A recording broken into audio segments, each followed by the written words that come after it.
சிவபெருமானுடைய அருள் ஒருத்தருக்கு கிடச்சிச்சின்னா இந்த பிறவியில் இல்லை, அடுத்த பிறவிலையும் நமக்கு ஒரு நல்லதொரு வாழ்க்கையும் உயர்வையும் கொடுக்கும் சிவபெருமானுடைய அருள். அது எளிதில் எல்லாருக்குமே கிடைக்காது. எவ்வளோ பெரிய தவம்லாம் இருந்து கடைசியில் தான் சிவபெருமானுடைய அருள் கிடைக்கும். அது என்ன தான் பூஜை புனஸ்காரம் எது பண்ணாலும் அது எளிதில் கிடைக்காது. ஆனால் காலபுருஷ தத்துவப்படி சில ராசிகளுக்கு உங்களுக்கு கண்டிப்பாக கிடைக்கும்.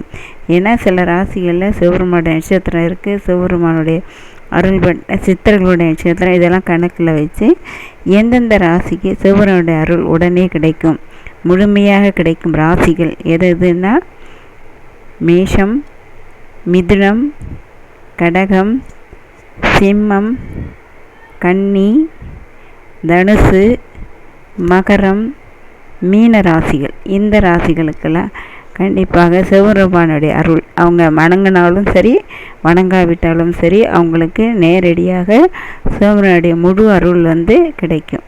அது மிகப்பெரிய பாக்கியம் பெற்றவர்கள் இந்த ராசிக்காரர்கள்.